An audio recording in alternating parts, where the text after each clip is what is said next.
सम्मान और दुनिया में मुअज्जिल थे, हामिले कुरान होकर, और तुम जलीलो खार हो तारिके कुरान होकर।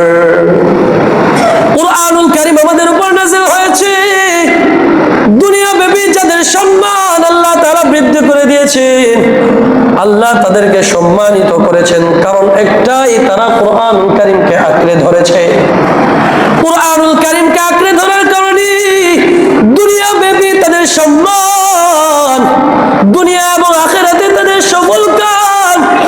আর আমরা হতভাগা কপাল পোড়া, কুরআনুল কারীমকে বছরে একবারও স্পর্শ করে দেখি না। এর জন্য আমরা জালিল আর খার, আমরা এর জন্য লাঞ্ছিত আর অপদস্থ। আমাদের পরিবারের শান্তি নেই, আমাদের সমাজে শান্তি নেই, ব্যক্তি জীবনে শান্তি নেই, পারিবারিক জীবনে শান্তি নেই, সামাজিক জীবনে শান্তি নেই, রাষ্ট্রীয় জীবনে শান্তি নেই। কারণ হচ্ছে আমাদের জীবনের মধ্যে কুরআনুল কারীম হারায় গেছে। কুরআনুল কারীম নিজে জীবনে আঁকড়ে ধরো রে ভাই, আল্লাহর কসম করে বলি, যত বড়ই পেরেশানি হোক না কেন, কুরআনুল কারীমের বদৌলতে আপনার জীবন থেকে সব পেরেশানি দূর করবেন কে?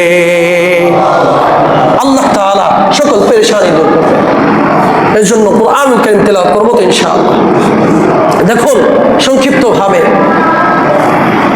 আরেকটা কথা বলি, কুরআনুল কারীম রাসূল সাল্লাল্লাহু আলাইহি ওয়াসাল্লাম সব সময় দোয়া করতেন, আল্লাহুম্মা জাআলিল কুরআনা রাবিআ কলবি।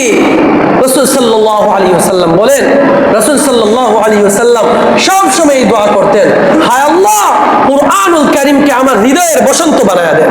সুবহানাল্লাহ বলেন।